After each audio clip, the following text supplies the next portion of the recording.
पसंद जी शादी न थी, संग न मिलियो, मंगनी टुटी वई, तलाक थी वई, दाखिला न मिली, एमडीकेट पास न थियो,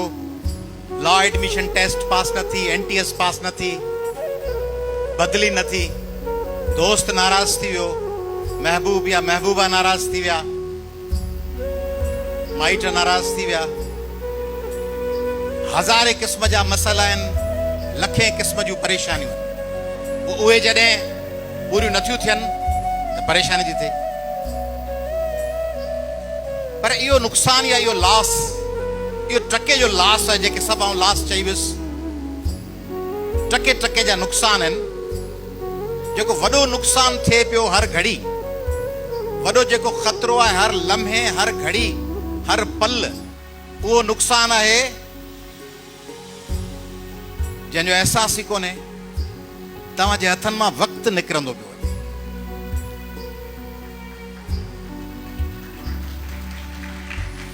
वक़्तु गुज़रंदो पियो वञे, पर एॾे गैर महसूस तरीक़े सां वक़्तु गुज़रे पियो। आहिस्ते आहिस्ते वक़्तु हिकिड़ी अहिड़ी अजीब शइ आहे, जेॾी महिल गुज़रे पियो ख़बर कान थी पए, ऐं जॾहिं गुज़री वञे थो पोइ ख़बर थी पए वञ, हीउ वक़्तु त हले वियो, ही महीना, ही साल, ही घड़ियूं गुज़री वयूं। अलाए कॾहिं प्राइमरी में हुआसीं, अलाए कॾहिं सेकेंडरी में आयासीं, कॾहिं एंटर थी वई, कॾहिं ग्रेजुएशन थी, कॾहिं शादी थी, कॾहिं नंढड़ा हुआसीं, कॾहिं पाण पीउ माण्हू थी वियासीं। इहो जेको गैर महसूस तरीक़े सां वक़्तु वञे पियो, इन वक़्त खे झलण, संभालण रोके त नथो सघिजेसि। वक़्तु उहा शइ आहे जेके रोके नथा सघो, पर जेकॾहिं क़ाबिल आहियो, बासलाहियत आहियो, त उहो वक़्तु जेको तेज़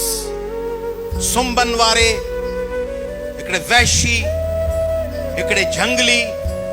घोड़े वांगुरु ईअं डोड़े पियो, जेकॾहिं क़ाबिल आहियो त ट्रिप ॾेई हुन घोड़े जे मथां वेही रहो, ऐं हुन वक़्त सां गॾु तव्हीं बि डोड़ंदा वञो,